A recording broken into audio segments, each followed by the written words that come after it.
A continuación, presentaré a quien va a tener a cargo la conferencia, la última conferencia del año, el doctor Iván Voivodich Hernández, doctor en Medicina, profesor principal de la Universidad de San Martín de Porres, fellow del American College of Surgeons, jefe del Departamento de Cirugía del Hospital Nacional Edgardo Revalgatti Martins, expresidente y miembro honorario de nuestra Sociedad de Cirujanos Generales del Perú. Con nosotros el doctor Iván Voivodich.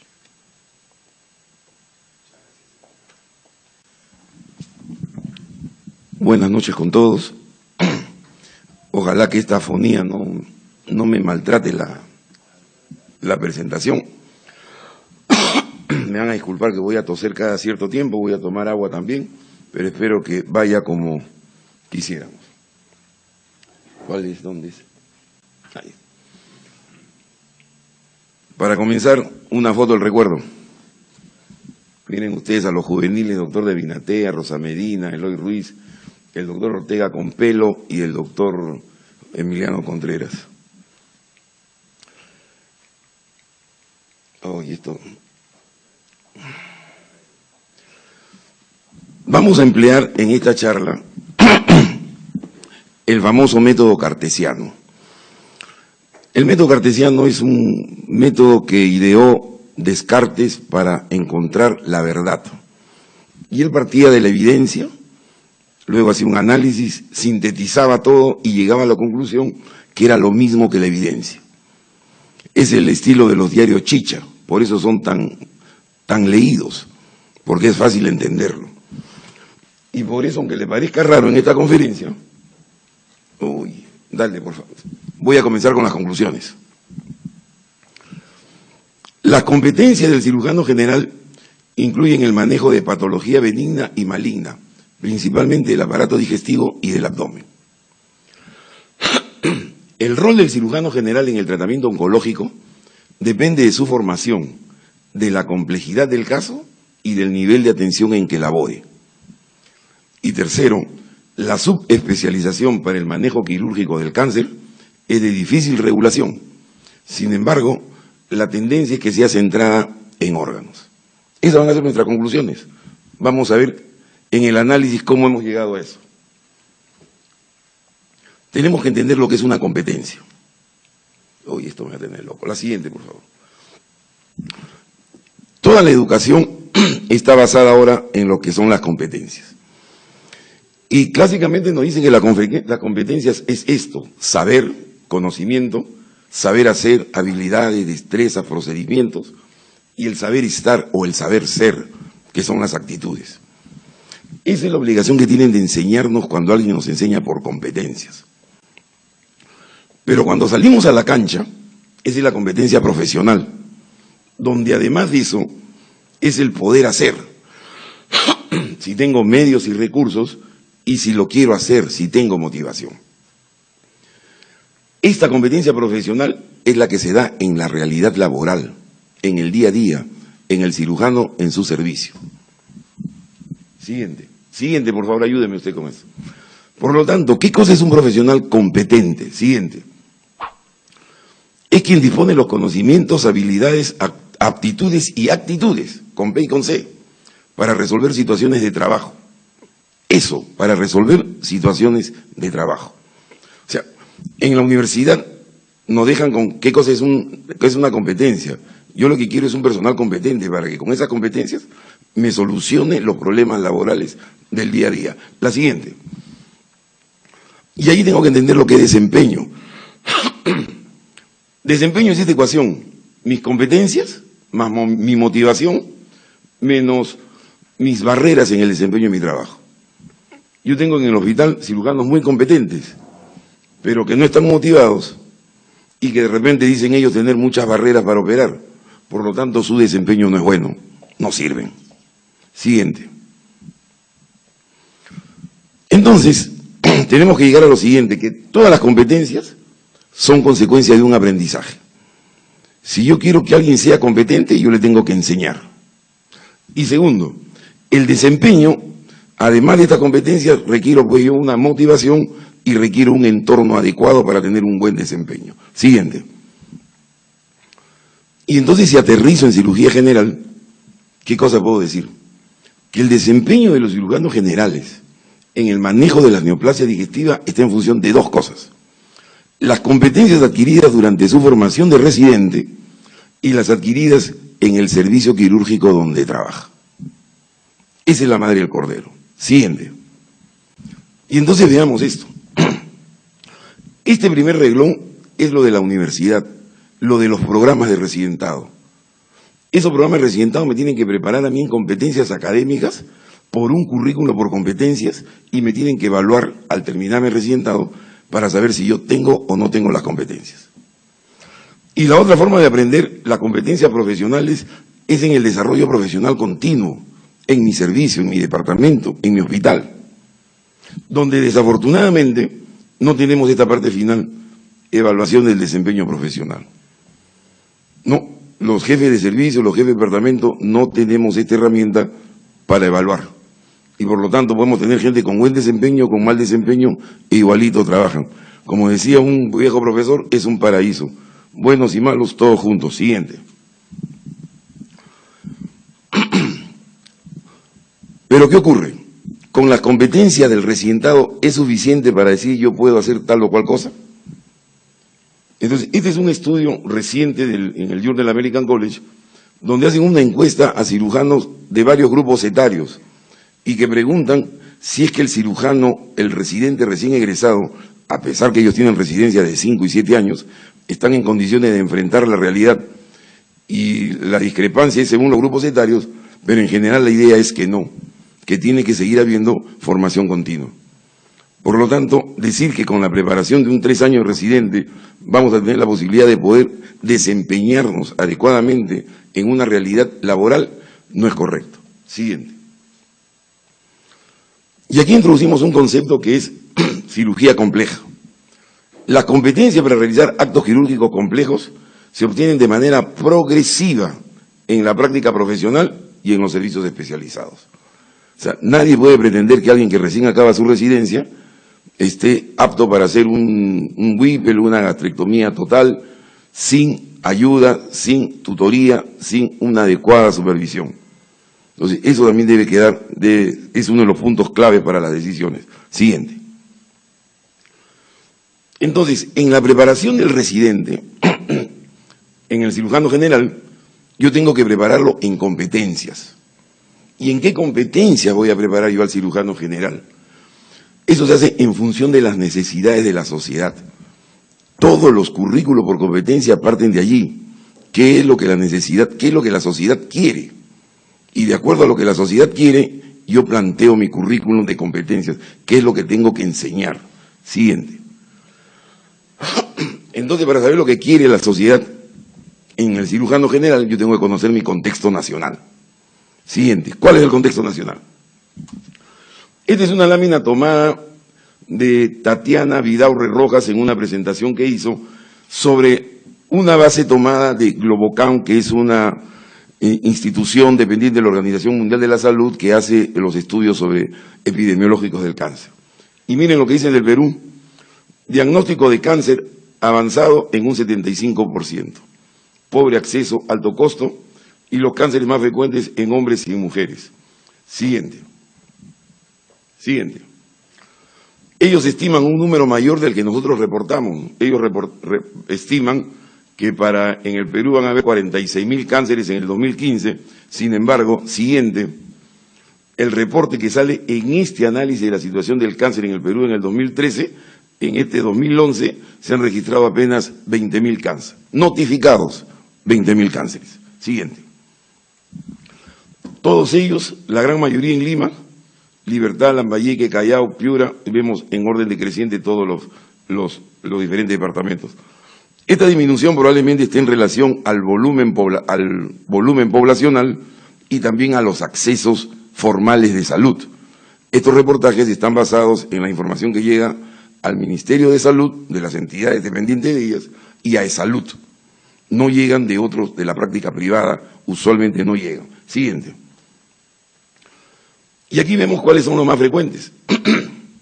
Estómago, notificado, segundo lugar de lo que nos interesa a nosotros. Colon, hígado, páncreas.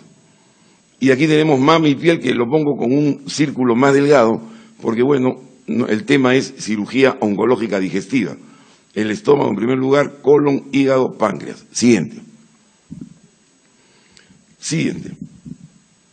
Casi la cuarta parte de los cánceres en el Perú van a estar en relación al cirujano general. Regrese el anterior, por favor. El anterior. Si ustedes suman los porcentajes de estómago, piel, colon, hígado y páncreas, casi llegamos al 25%. Entonces, podemos ir diciendo, ¿cómo decir que el cirujano general no tiene importancia en el tratamiento del cáncer? Siguiente.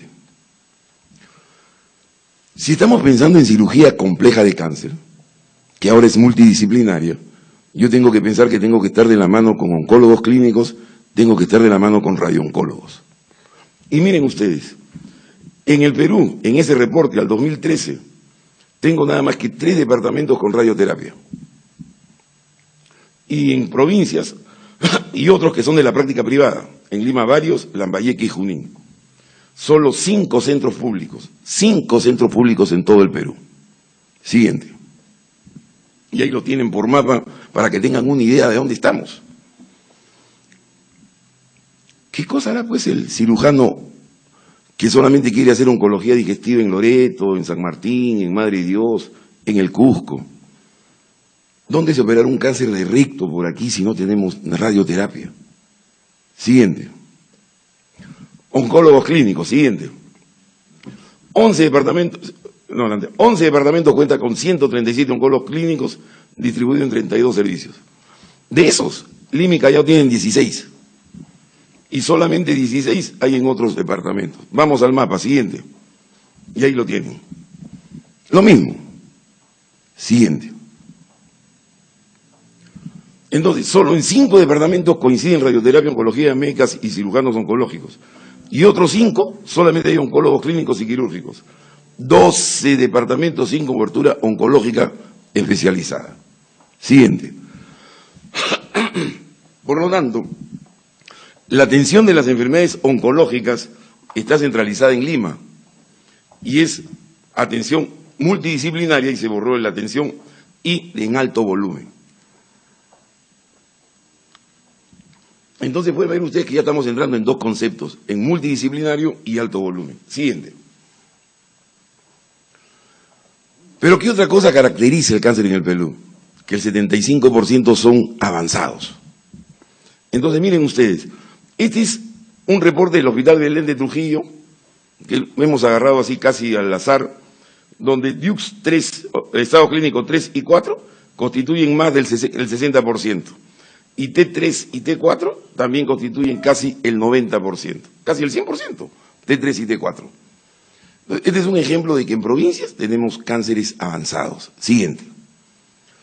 Este es en el Perú, este es un trabajo de Pilco, en el Hospital en Lima, en el Hospital Santa Rosa, un hospital general. Miren ustedes, estadio 3 y 4, toda su población, 62,99, y eso que sacó 16 pacientes inoperables. Siguiente. Entonces, ¿qué cosa demanda la sociedad para los cirujanos? ¿Qué cosa quiere la sociedad para los cirujanos que yo voy a mandar a todo el Perú? Cirujanos que resuelvan los problemas quirúrgicos más frecuentes en los pacientes oncológicos en todo el país. Cáncer digestivo avanzado. Cáncer digestivo avanzado.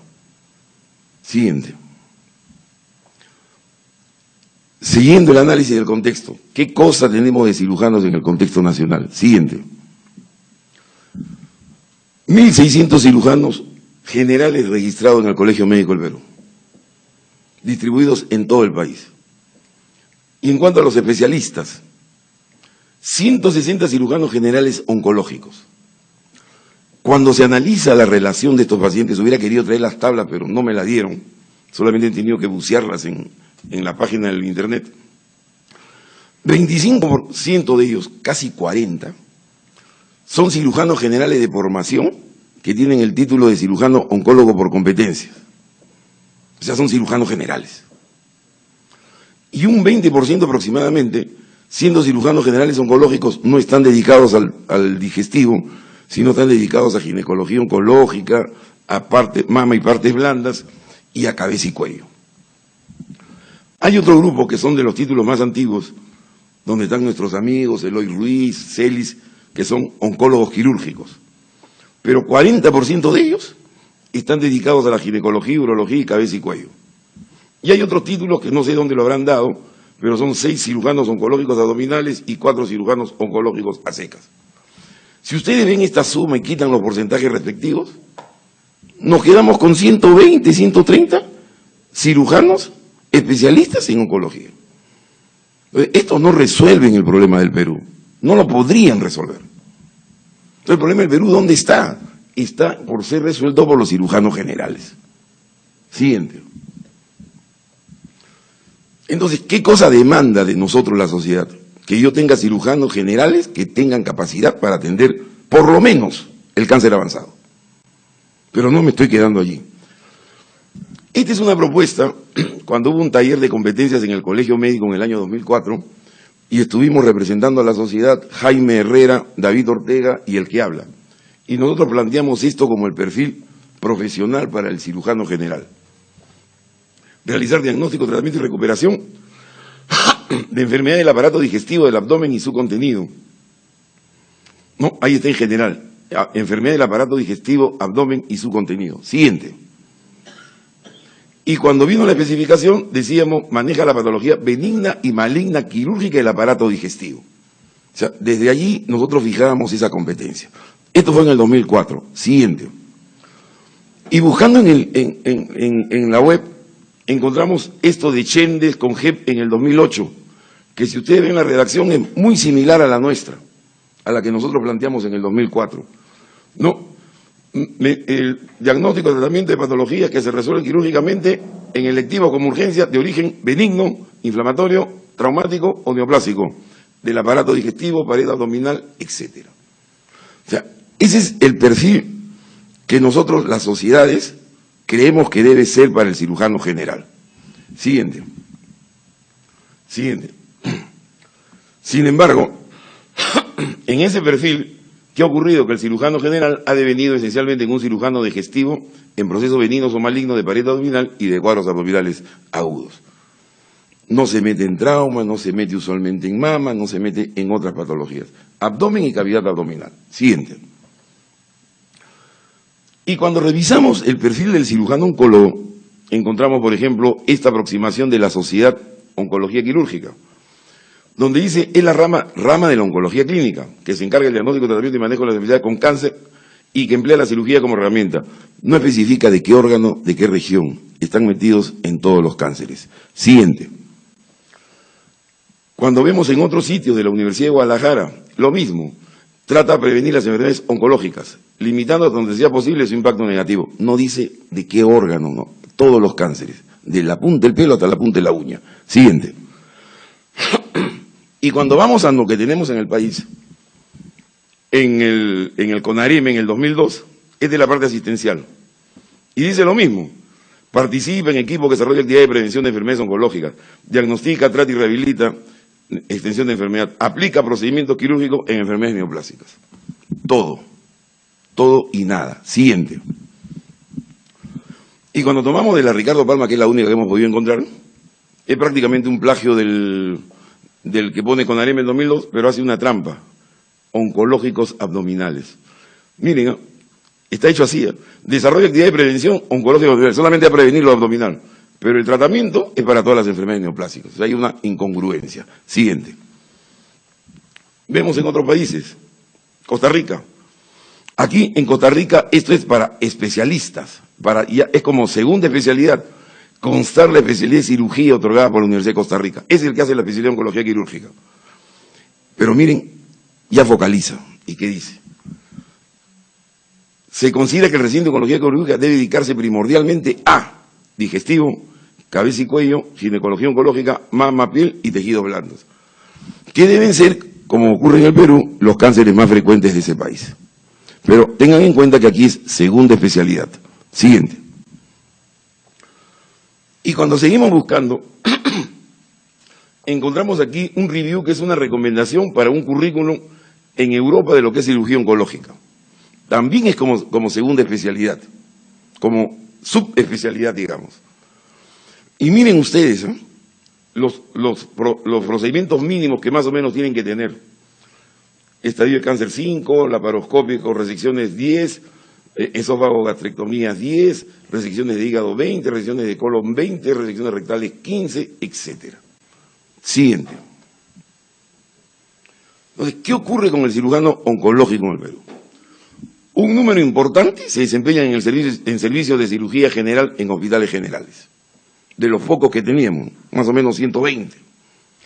Algunos, los menos, se especializan en oncología ginecológica, cabeza y cuello, mamas y partes blandas. Si su core de preparación, su competencia es para que traten cualquier enfermedad oncológica, ellos podrían derivar en cualquier otra especialidad. Sin embargo, los que hacen cáncer en urología, en tórax, en neurocirugía, en cabeza y cuello, su formación original usualmente es de su especialidad. Son urólogos que después hacen cáncer urológico. Son torácicos que hacen cáncer de pulmón. No son cirujanos generales y oncológicos que derivan en cirugía de tórax o de urología de cáncer. Siguiente. Siguiente. Pero el cirujano oncológico que podría haber tenido todos esos caminos, siguiente, en su mayoría termina dedicándose a digestivo, mama y ginecología oncológica. Siguiente. Siguiente.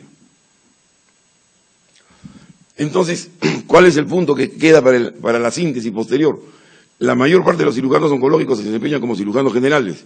Los cirujanos de las otras especialidades se subespecializan en el manejo del cáncer, o sea, los de las otras especialidades. Siguiente. Y el otro punto que creo que es también un acuerdo. Los pacientes de los hospitales generales tienen la misma posibilidad de atenderse por un cirujano general o por un cirujano oncológico. Siguiente.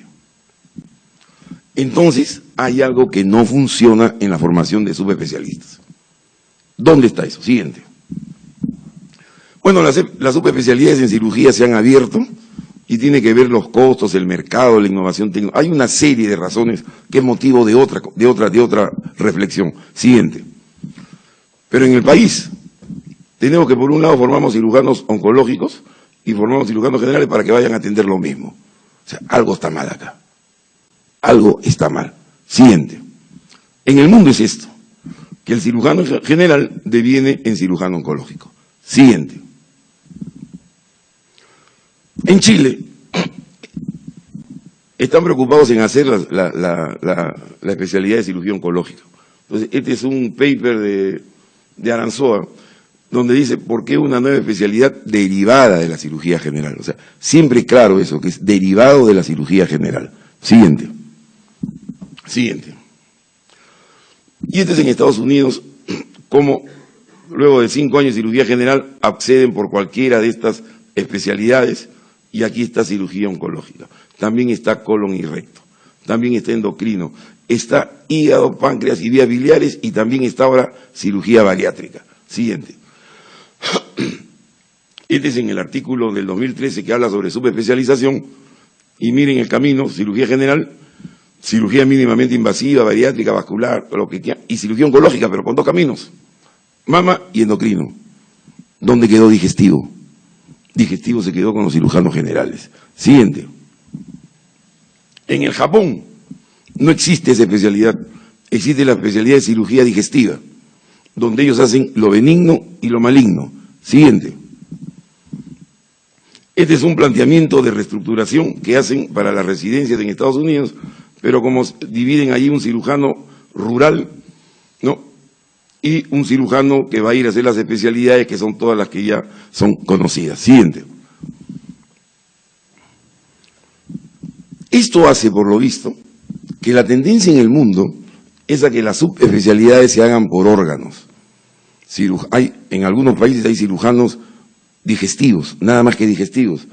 En otros hay cirujanos de tracto digestivo, en otros cirujanos colorectales, en otros cirujanos hepatopancreatobiliares. Entonces, la tendencia es a especializar por órganos, que está en relación a la explosión de información, a los volúmenes operatorios, y esto lo aceptamos en función de lo que estamos mencionando. Siguiente. Estas son las justificaciones para hacer un fellowship en bilio pancreático, ¿no? En este artículo dan la red para hacer un programa de entrenamiento multidisciplinario basado en órganos. Siguiente. es eso, la tendencia es subespecializar la cirugía general en cirugías especializadas en órganos, que ve benigno, maligno y si es trasplante, trasplante. Siguiente. En el mundo la cirugía oncológica no es una especialidad básica. Entonces, decíamos que la preparación del cirujano general está en función del contexto de la sociedad, que no solamente lo hemos analizado desde el punto de vista del contexto del cáncer en el Perú, del contexto de la situación del cirujano en el Perú, y ahora pasamos a ver de qué cosa, cómo es el tratamiento del cáncer en el siglo XXI. Siguiente. Es de la característica del tratamiento del cáncer ahora en el siglo XXI. Tecnología avanzada, mínimamente invasiva, que cada vez es más. Ecografías intraoperatorias, todos los productos de energía quirúrgica. La cirugía se ha hecho más compleja. Es importante el volumen operatorio del cirujano y de la institución. Tenemos que trabajar con curvas de aprendizaje. Ahora se trabaja con preservación de órganos. Cada vez los cánceres, el de recto como ejemplo, mientras menos abdomen perineales se haya, el servicio se hace más prestigioso. De otro lado, el manejo es multidisciplinario. Yo no puedo hacer una cirugía de cáncer compleja, de primer nivel, sin tener la terapia multimodal, sin tener al radioterapeuta, sin tener al oncólogo. Tengo que tener estudios de genética y terapia molecular. Y obviamente, como se mencionó hace un momento, tenemos que tener el control de calidad. Entonces, yo no puedo hacer cirugía compleja si no cumplo con todos estos requisitos. Siguiente. Nada más que un dato sobre volúmenes. Una revisión sistemática de los volúmenes de cirugía en manejo de pacientes. Cáncer de esófago. Estas son las referencias, ¿no? Más de 6 para decir alto volumen, menos de 6 de bajo volumen. Cáncer colorectal fluctúan de acuerdo a la referencia, 18, 33, 40, 70, ¿no? Pero si sacamos un promedio, son por lo menos 50 para arriba para que podamos decir que un servicio tiene volumen en cirugía colorectal. Pancreatoduodenectomía, 21, 25, 50, hagamos el promedio, pues 30 para arriba. Entonces, al comenzar decíamos que lo que demanda mi país es cáncer avanzado. Yo no estoy, eso tiene que solucionarse, la medida del Estado y del gobierno tienen que hacer que cada vez yo tenga menos cáncer avanzado, tenga más cánceres tempranos. Pero eso pasa por prevención, pasa por epidemiología. Nosotros estamos viendo la parte quirúrgica. Y en la parte quirúrgica me queda la parte compleja de la cirugía de cáncer, que es esta, que tiene que hacerse en sitios donde yo pueda cumplir con estos requisitos, multidisciplinario, alto volumen, gente especializada. Siguiente.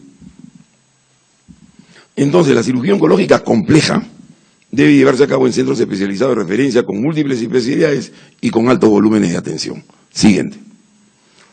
Y si regresamos al contexto nacional, vemos que en el Perú estos servicios no deben ser más de 10.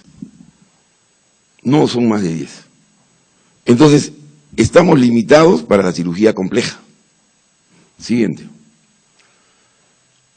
Y entonces, ya poniendo pies en tierra, ¿cuál es el papel del cirujano en el tratamiento del cáncer? Comienzo con emergencias, en un primer nivel que ponemos emergencias, diagnóstico y la parte paliativa. Un segundo nivel que ponemos etapificación, curación, manejo de metástasis y manejo de complicaciones del cáncer. Y un tercer nivel, prevención quirúrgica del cáncer, o sea, lo de avanzada y los tratamientos experimentales. Todos los tratamientos experimentales que puedan decir. Antes de comenzar estaban hablando de la resección transanal. Es un tratamiento experimental. Es un tercer nivel de cirugía. Cuando hablan de la hipertermia, la quimioterapia hipertérmica peritoneal, es un tratamiento experimental. Es un tercer nivel. Siguiente. Entonces, este es nuestro planteamiento para poder entendernos. Los procedimientos quirúrgicos oncológicos pueden estratificarse en función de su complejidad. Baja complejidad, emergencia, diagnóstico y paliación. Y alta complejidad, de acuerdo a esta tabla, estratificación, curación, tratamiento de metástasis y avanzada, diríamos, cirugía preventiva y experimental. Siguiente. Entonces, es así que podemos hacer este esquema, donde yo pongo aquí los órganos, los cánceres y la cirugía paliativa, la cirugía curativa básica y aquella cirugía curativa compleja. Si yo agarro un estómago, paliativa gastroenteroanastomosis o una resección de 0. Cirugía curativa básica, una gastrectomía subtotal con una resección de 1. Cirugía curativa compleja, gastrectomía total con una cirugía de 2. Aquí no vamos a entrar en la discusión si el D1 es mejor que el D2. No está demostrado totalmente que el D2 sea mejor que el D1, pero se recomienda el D2 como estándar, pero para centros de alto volumen. Así que yo tranquilamente, los cirujanos que no tienen acceso a esta cirugía, pueden hacer un D1. Colon, ostomía, bypass, colectomías, manejo de metástasis hepática. Recto, ostomías, resecciones anteriores, y las operaciones son complejas con preservación de esfínteres y MILES. Porque aquí estamos hablando de cáncer de recto de los 2 tercios inferiores, que requiere neoadyuvancia, que requiere excisión total de mesorrecto, que requiere una serie de datos complejos. Y en cuanto a hígado, hígado no tiene pierdes, todo es cirugía compleja, hepatectomías. Siguiente. Entonces, es a partir de ahí que podemos decir lo siguiente, que la cirugía paliativa y curativa básica constituye la mayor demanda en el Perú. Los cirujanos generales, por su número y su distribución en el país, deben estar preparados para su realización. No tengo ninguna duda de ello. Siguiente. Pero la cirugía curativa compleja debe ser realizada por el cirujano general u oncológico, entrenado en dicho procedimiento, calificado a través de haber participado en un número importante de operaciones y contar con el apoyo o formar parte de un equipo oncológico. Y aquí es donde viene cuando hablábamos al inicio de lo que son las competencias. Estas competencias se obtienen ¿dónde? En la formación médica continua, en el servicio, en el trabajo, aprendiendo de los mayores, con supervisión. Nadie que termine una residencia va a poder hacer esta cirugía curativa compleja cruzando la pista de la residencia. Entonces, esto es parte de lo que es la formación médica continua. Y no es exclusivo de nadie, es cualquier cirujano general o oncológico que trabaje en este servicio bajo supervisión, bajo control y aprendiendo, motivado y con buen desempeño. Siguiente. Y si lo llevamos a hospitales, a niveles hospitalarios, comienzo por el 4, o los institutos, donde está el Rebagliati, la Almenara, el INEM, cirugía de tapificación, cirugía curativa compleja, aquí es donde hay que hacer eso. No somos más de 5 hospitales o 6 en todo el Perú. Tratamiento multidisciplinario del cáncer, cirugía de metástasis y cirugía de emergencias oncológicas. En el nivel 3, cirugía paliativa, cirugía curativa de baja complejidad, o sea, una gastrectomía subtotal con un D1, una colectomía derecha, ¿no? Y el nivel 2, solamente para cirugías de emergencia. Siguiente. Pues siguiendo Descartes, vamos ahora a la síntesis, vamos a juntar todo otra vez. El Perú cuenta con un número limitado e insuficiente de centros especializados para el tratamiento de cáncer. Punto, era acá. Aparte, el cáncer se diagnostica en el 70% de los estados avanzados. 3. Los cirujanos generales deben necesariamente, y ahí viene el currículo por competencias, todos los programas de residencia y cirugía tienen que entrenar en el manejo básico, que le estamos llamando básico en esta terminología, del cáncer digestivo. No hay, como me decía ahora uno de los asistentes en el hospital, no hay que formar residentes colelaperos, pues, porque eso no va a solucionar, no es la que la sociedad demanda. Y la competencia para realizar cirugía compleja en pacientes con cáncer se adquiere laborando en un centro de referencia con alto volumen quirúrgico. Siguiente. Todos los cirujanos deben tener las competencias profesionales y un buen desempeño en el tratamiento paliativo y la curativa básica del cáncer gástrico. Todos deben manejar la cirugía paliativa y saber hacer una gastrectomía subtotal bien hecha, saber hacer una hemicolectomía derecha, una sigmoidectomía. El tratamiento quirúrgico complejo del cáncer digestivo debe realizarse en centros de referencias, multidisciplinarios y de alto volumen, por cirujanos competentes, generales, oncológicos, con buen desempeño en cirugía compleja. Y la cirugía oncológica abdominal o digestiva debe ser considerada una subespecialidad. Y entonces ahora sí entramos a lo Descartes, siguiente, a reiterar las conclusiones. Siguiente. Las competencias del cirujano general incluyen el manejo de la patología benigna y maligna, principalmente el aparato digestivo y abdomen. El rol del cirujano general en el tratamiento oncológico depende de su formación, de la complejidad del caso y del nivel de atención en que labore. Y la subespecialización para el manejo quirúrgico del cáncer es de difícil regulación, sin embargo la tendencia es que sea centrada en órganos. Siguiente. El problema del cáncer, nosotros estamos viendo el problema del cáncer en el punto de vista reduccionista del cirujano. Nos estamos olvidando todo lo previo, despistaje, prevención, diagnósticos precoces, etcétera. Por eso decimos que debemos buscar soluciones desde el gobierno central, universidades con sus perfiles, desde las sociedades científicas, desde nosotros y desde cada uno de nosotros para encontrar una solución a esto. Siguiente. Muchas gracias.